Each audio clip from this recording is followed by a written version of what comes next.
Fei-Fei, it's excellent to see you. Welcome to Possible. Likewise, great to see you and Aria. What gave you the idea for ImageNet? Like, what was we need to do this? It's very hard to pinpoint a very moment, but it's centered around the time of 2006, where I was so deeply doing research using machine learning algorithms in trying to understand objects and images. And no matter where I look, I couldn't escape the fact that there is a mathematical concept called overfitting with machine learning models. And this is when the model complexity and the data the models are using don't quite match, especially if the data, it's not just the data volume, it's the data complexity and data volume don't really drive models in an effective way. And of course, not all models are created equal. We now know neural network models have so much higher capacity and representational power. But those jargons aside, there is definitely an interplay between data and model. And everywhere I look, people are not paying attention to data. We're only paying attention to model. And that really was kind of the moment I had the insight. I think we need to not only look at models, or in a way, or look in the wrong way. We need to look at data and use data to drive models. And of course, at that point, moved my early career job to Princeton as a faculty. I came upon the work called WordNet. And WordNet was nothing to do with computer vision, but it was a wonderful way to organize concepts in the world. And I like the name WordNet. And one thing led to another. ImageNet came about because of that need. I was so passionately believing the need for big data and diverse representation of the visual world. I started kind of at a midpoint in your AI career with kind of the amazing ImageNet. And now we have World Labs. And so I want to kind of draw the line from ImageNet to World Labs. So what's the idea with World Labs? What's the thing that you are building towards that is a key portion of kind of where we're going, and how to understand this, both World Labs itself and as a trend in AI?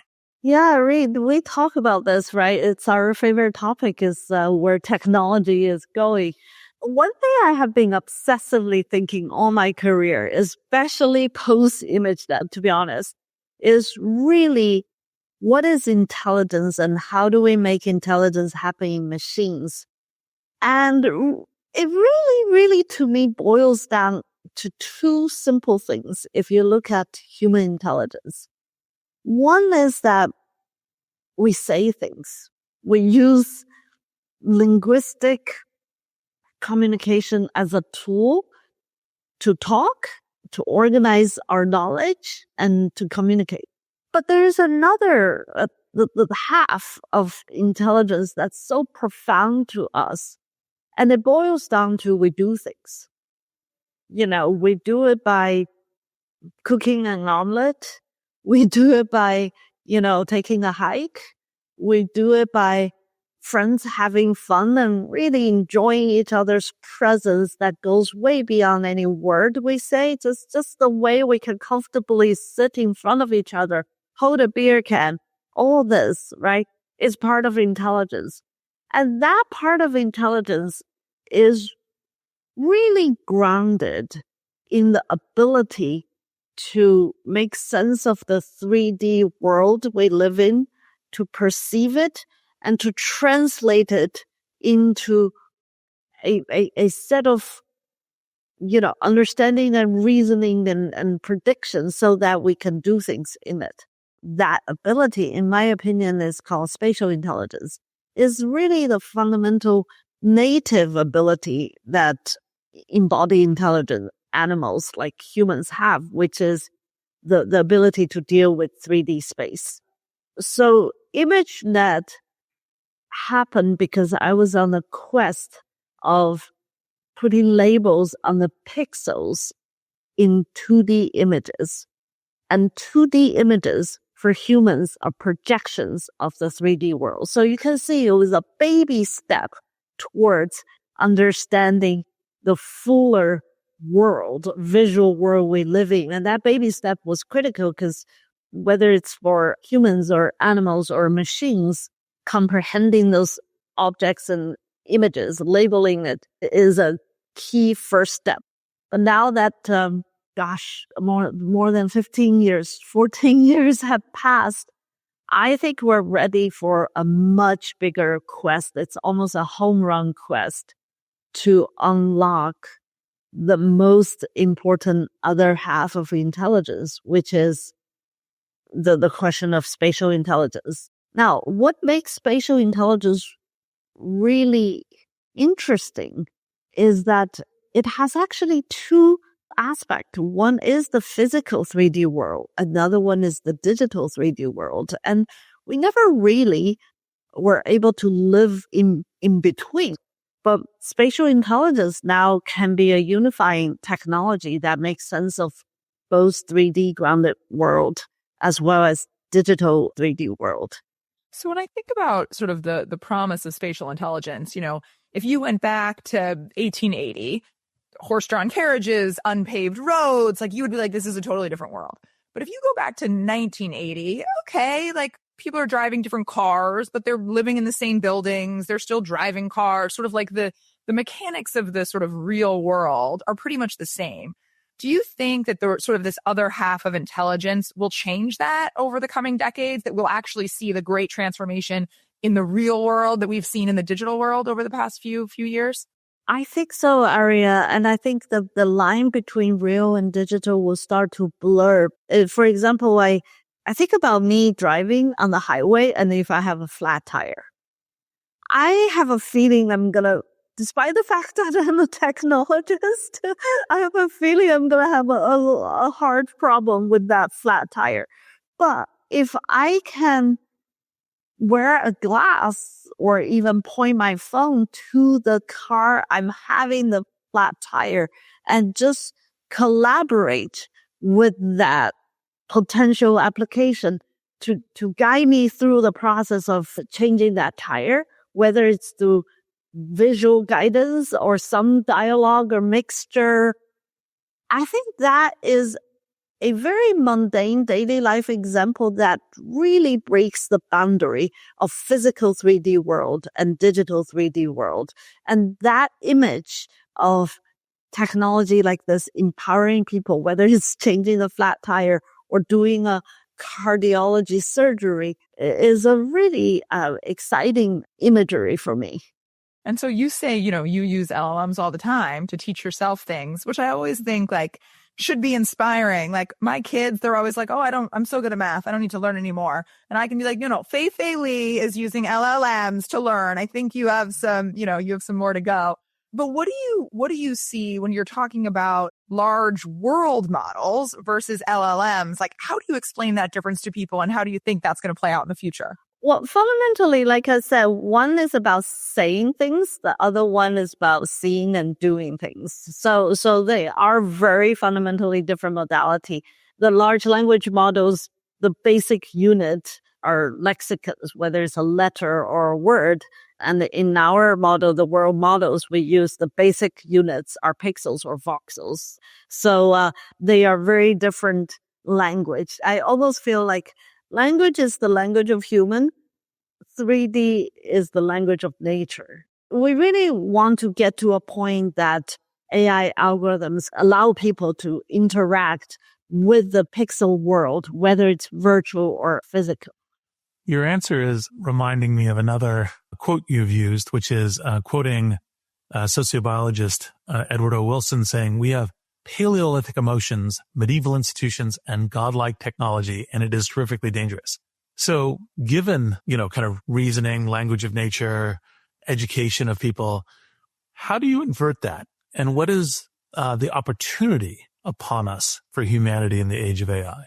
Yes, I still believe that. And because I believe that, you and I and our friends started the Human Centered AI Institute, So if I were to reverse it, I almost would reverse the sentence. Humans are capable of creating godlike technology so that we can improve our medieval institutions and raise above our Paleolithic emotions or channel our Paleolithic emotions into creativity, productivity, and benevolence. What would you say is the key thing in how we build a technology to help us realize our aspirations? Is it a focus on compassion? Is it a question of kind of the human-centered and the symbiosis of the interaction? What's the thing that you would build as the next step on this, having technology and AI help us realize our better selves? I can see why you're a Simpsons major, Reid. The combination of philosophy and technology in you. I agree. And just the previous quote, we almost use Paleolithic as a negative word, but it's actually not a negative word. It's a very neutral word. The human emotions or human self image of who we are and is deeply rooted in evolution, in our DNAs. And we're not going to change that. And the world is simultaneously beautiful and messy because of that. So thinking about the technology and the future of technology's relationship with human, I think we need to respect that. We need to respect some of the most fundamental, truly Paleolithic roots of who we are. A couple of things that technology development really need to respect, and the more we respect it, the better we are. One is the respect of human agency. I really think one of the public communication issues of AI is we too often use AI as a subject in a sentence as if we're taking away human agency. Well, sentences like AI will cure cancer. I'm sometimes even guilty of saying that. The truth is humans will use AI to cure cancer. It's not AI curing cancer. Or AI will solve fusion. The truth is human scientists and engineers will use AI as a tool to solve fusion. And what is even more dangerous is AI will take away your job. And I think we really need to recognize this technology has so much more opportunity to create opportunities and jobs to empower human agency. And that is a very important first principle I care about. And a second important first principle is the respect of humans. Every individual wants to be healthy, wants to be productive, wants to be respected members of society. And no matter how we develop or use AI, we cannot lose sight of that. And losing sight of that is dangerous, is counterproductive. And I think these two things alone are critical in guiding our development of this technology. Talking about this is really rooted in this deep belief that the so what of any technology, any innovation is to be human benevolent. And that is the arc of human civilization, is that every time we created a tool, we wanted to use this tool for good. Of course, it's a double-edged sword. We could misuse the tool. We would have bad actors to use the tool. So even looking at the dark side of technology and tools, it pushes us to even want to double down on how to make it better, how to, make it human-centered. And that was really, truly the fundamental principle of Human-Centered AI Institute, is that we see AI, you and I and our friends at Stanford see AI as such a powerful tool. It's a civilizational tool. We better put a framework around it as early as possible that put human and human benefits in the middle of this. And one of the absolute most critical aspect of human-centered AI and how I believe it should be guiding every company, every developer, is really this concept of empowering people. You have been working in AI for such a long time in many different capacities. I feel like some people are just getting up to speed on AI now. Like, what do you think about this moment in AI innovation, both in terms of like where we are, what developers are facing? Like, what do you think we need to do to get to the next level of solving these problems today? It is a phenomenal moment. The reason I think this is absolutely the inflection of a revolution is because of the application. The AI now can be used by everyday people and businesses. And many of the dreams that us, the early AI pioneers, have thought of in our early phase of the career have been realized or almost realized. For example, the rhetoric, general public phrase Turing test is pretty much a solved problem. Now, Turing test itself, I wouldn't call that the be-all and end-all test of intelligence, but it was a yardstick that was so hard that it was a legitimate yardstick, and it's a solved problem. And cars driving by themselves, right? It's not fully solved, but it's so much more solved than 2006. So I think because of the power of these models being productionized into the hands of everyday people and business, I think this is a phenomenal phase of the AI revolution. But I'm also keenly aware, Aria, we live in the Silicon Valley bubble because I still think the entire global population still are being brought up to speed of where AI is, but we do see the future and where future is going. So I think so many possible listeners can resonate with what you're saying about this could be an enormous human amplification. It could be enormous positive. And like, we do have to worry about sort of the negative consequences. We want to be able to steer it in the right direction. Like, what do you think, like from a development perspective, what do we need to do to make sure that AI is going into this positive direction? And if there's, government or cross-sector collaboration that you think is needed, I would love to hear about it. Honestly, I think there's a lot we can do. And I think we should be doing it yesterday. And it's not late. We should just really commit to do this. One thing that I think we should do is base all this on science, not science fiction. There has been so much hype rhetoric on, the extinction of humanity because of AI or, world peace because of AI. Either side is more science fiction than science. So when we think about how we approach AI policy, AI governance, basing it on data, basing it on scientific facts, basing it on scientific methodology is so important. The second is, I really believe, just like many other technology and tools, putting guardrails around the application where rubber meets the road, where humans are being impacted is the right place to focus on our governance energy rather than stopping upstream development. Think about the early days of car. It wasn't very safe. There was no seatbelt. There was, at the beginning, it didn't even have doors. There was no, speed limit and all that. And then we did have lessons, that cost human lives. But what happened is we didn't go to Ford and GM and say, shut down the factory. We created regulatory framework for seatbelts, for speed limits and all that. So today, AI is similar. It is a profoundly empowering technology, but it comes with its harm. So what we should look at is when AI is applied in medicine, how do we update our FDA regulatory measures? When AI is applied to, finance, how do we put regulatory guardrails? So the application is where we should focus governance energy on. That's a second thing.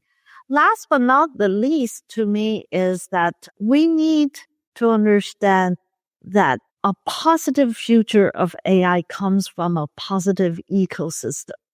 And that ecosystem it needs private sector. I think private sector, both in terms of big company as well as private sector in terms of entrepreneurship, is very important. But we also need public sector because public sector produces public goods. And in my opinion, there are two forms of public goods. The one form of public goods are those curiosity-driven innovations and new knowledge, whether it's using AI for fusion or using AI for curing diseases, using AI for empowering our teachers. All these different ideas, a lot of them come from public sector. ImageNet came from public sector, Yeah. Another form of public goods are people. We need to educate more and more youth and the public about this technology, and public sector shoulders from K-12 to higher education, shoulders the bulk of the societal duty in education. Yeah. So I think these are the different aspects of AI governance and policy that I care a lot about. Actually, what you just spoke about, I think one of the things you should also emphasize a bit of the AI for all, because one of the other things you've been doing is this work to make sure that AI is not just the province of amazing, professors from Stanford with PhDs in physics from Caltech, right? But everybody else, say a little bit about the AI for all and what the mission and contribution is there. So AI for All is a nonprofit organization I co-founded with my former student and colleagues. And the mission there is really to give opportunity for K-12 students from diverse background to get into AI through summer programs in universities and internships. The idea is to try to get to the public good, education part of AI is we know AI will change the world, but who will change AI? We want more diverse group of people to come and be inspired by using this technology, developing this technology for all kinds of great causes. So we have been focusing on women and students from rural or inner city or different just historically underrepresented communities and backgrounds to participate in these summer programs. And it's just so inspiring to see these young people using AI or studying AI and improving ambulance dispatch algorithms, to using AI to assess water quality in rural communities. It's still a small effort, but I hope it keeps growing because this very goal of including more and diverse people in AI is a very important one.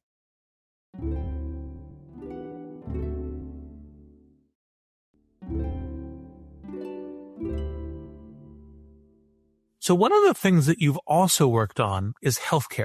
And, one of the things that I think the areas that people should also track about the elevation of humanity, of the human condition, is what AI can do with healthcare. So say a little bit about that and say what some of the work you've done and some of the work you're, kind of hopeful for AI and healthcare, kind of looking forward.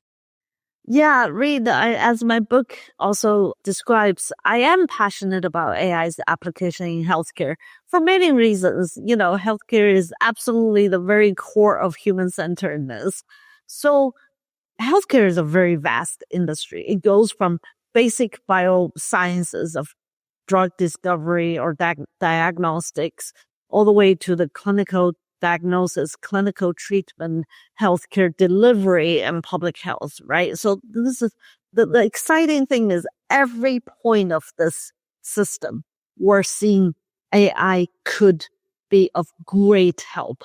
My own area I love and focus on is healthcare delivery. That's where humans are helping humans. We have far fewer nurses in America than our patients need. The job is grueling. We have strong nurse attrition. There are some stunning statistics. For example, in one shift, some nurses average more than 4 miles of walking just by fetching medicines and equipments and all that. In one shift, our nurses can do up to 150, 180 different tasks. In the meantime, we have patients that fall from the hospital bed because they are lacking enough care. We have a lot of issues triaging very sick patients, but not so sick patients. So healthcare delivery needs a lot of help, let alone our elderlies living at home alone, fall risks or dementia deterioration. So my work in the past 10 years plus has been looking at using smart cameras that are non-invasive and no contact to help our caretakers to pay attention to our patients. If they're in the hospital bed, pay attention to their movement to prevent fall. If they're at home, pay attention to their behaviors or loneliness or nutrition intake so that we can track what's going on. If they're in surgery room, pay attention to the instruments that the nurses have to count every single minute so we don't lose them in the body of the patients. This kind of smart camera technology we call ambient intelligence is intended to be helpful to our doctors and healthcare workers so that we can collectively improve the quality of care for our patients. So now, AGI is a term that's bandied about a lot. I think you might have said somewhere, I'm not even sure what AGI means, because obviously so many people mean it. It's kind of their own Rorschach test. So say a little bit about what this AGI discussion is, maybe what it should mean, right? And what would make this a little bit more rational versus a set of scattered, it's great, it's terrible, it's going to destroy all jobs, it's going to help all humanity, etc. I know, Reid. I mean, this is both a fun but also a frustrating conversation. I genuinely don't know what AGI means because I think the term came from a commercial side of the world around 10 years ago when AI is coming of age and there is a lot more commercial interest. What the initial term, which I respect that intention, is to add the word general into AI to really emphasize that the future of AI is more generalizable capabilities rather than the very narrow one. For example, today's self-driving car is much more generalizable than just a camera that detects trees, right? So that narrow focus of one specific task versus a powerful technology that can do a suite of tasks is real. The reason I feel I have always not been 100% clear is if I go back to history, to the founding fathers of AI, the John McCarthy and Marvin Minsky of AI, if you go to their dreams and hopes starting in the 1956 summer, that has been their dreams all along, is to make machines that can think and help people to make decisions and eventually can even do things. Nobody in their original dream of AI said, we dream of extremely narrow AI tasks that detect trees. The birth of this field as artificial intelligence is thinking machines. So from that point of view, well, we share the same dream. We share the same scientific curiosity. We share the same quest, which is machines that can perform extremely intelligent tasks. So from that point of view, I don't know if I should call it AI or AGI. To me, it's the same thing. Well, I'm thinking about sort of AI that can do things, like you said. It feels like recently, with the new improvements in voice and thinking about agentic AI, we're sort of creeping closer where you're like, oh, I'm just having a normal conversation with my AI and we're getting close to it sort of doing things for you. Are there ways that you use agents now in your life that you think are particularly helpful, or sort of the promise of agentic AI and voice in the next few years you think are going to change things? I definitely think the natural language way of sharing knowledge, allowing people to be able to, whether it's search or just ideate or learn something, is a very powerful tool. Even for myself, I use LLMs to try to understand a concept, to try to understand a paper, to try to just ask a number of questions that I didn't know. What really excites me the most is seeing people and kids using it as a tool to improve their own learning. I do want to focus that no matter what, let's make sure we keep the agency, the self-agency in people and give them good tools to learn and to empower them. And I think as we deepen the powerful tools, and I myself is working on that, we'll see more and more that collaborative capability to allow humans to use these tools to do things more precisely. And I would be excited to see those happening. I think it's not only important because, of course, it's the right thing to do, but I think also you then get the narrative that, oh, these people developing AI are trying to replace humans and get rid of them. And I don't want to look at a screen for 10 hours a day. And listen, there's no one who wants to look at a screen for 10 hours a day less than me. I think human interactions are so critical and so important. And they're so important for everything, for teaching, for community, for empathy. And, one story you told in your truly beautiful book, The Worlds I See, was about a math teacher. You had a high school math teacher, Mr. Sabella, which just showed that it is important to have human interaction. So can you say a little bit more about that and perhaps the memorable advice that he gave you? The book really acknowledged my early days as an immigrant kid who came to New Jersey at the age of 15 and landed in a public high school not speaking English. And that was the beginning of my journey. And very lucky for me, very soon I met a math teacher called Bob Sabella, who really treated me with that sense of respect and unconditional support. And not only was my math teacher, but also became my friends in the very difficult teenage years as a new immigrant and throughout my life till his own passing away. But what has he taught me is not through words.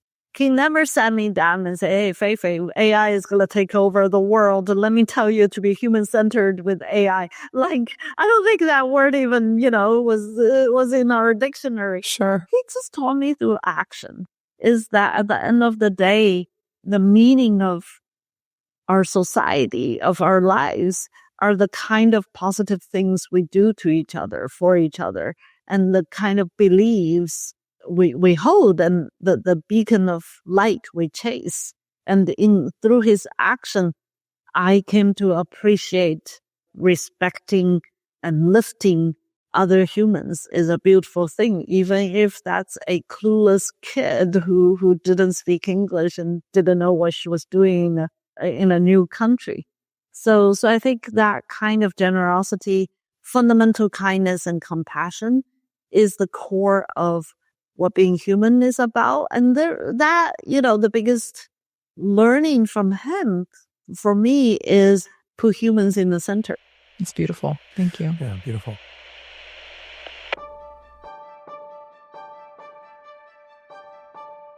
So rapid fire.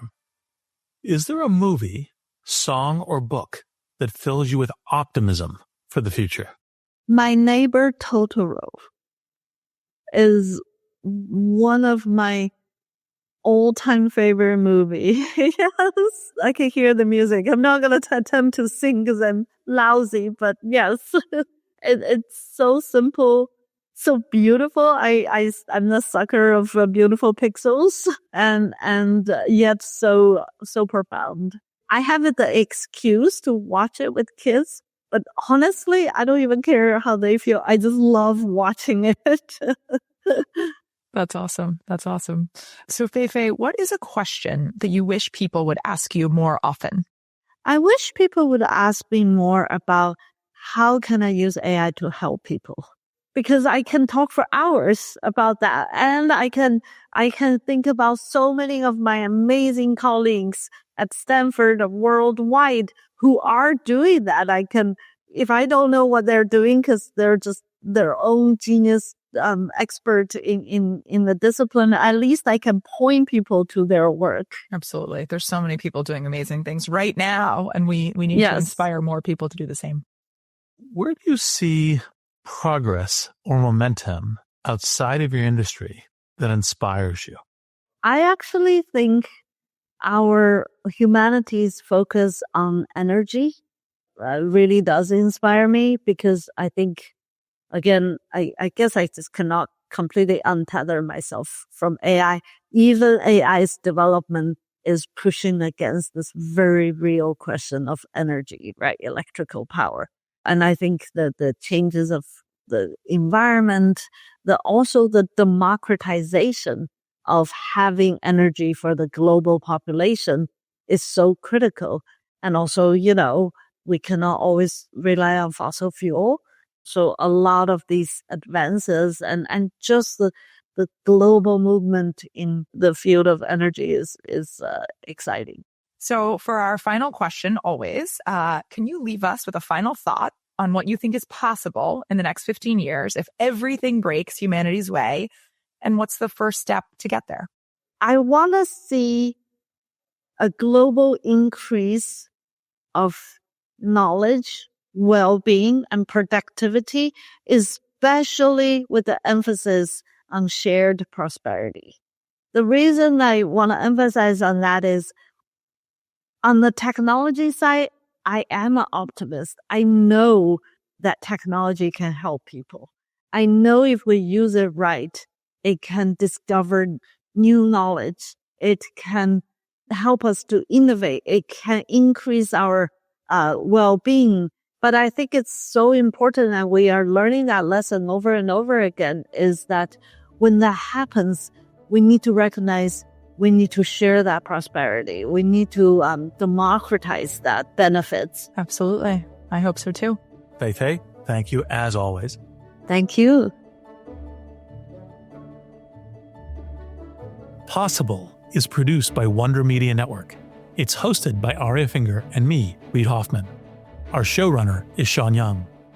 Possible is produced by Katie Sanders, Edie Allard, Sarah Schleid, Vanessa Handy, Aaliyah Yates, and Paloma Moreno Jimenez.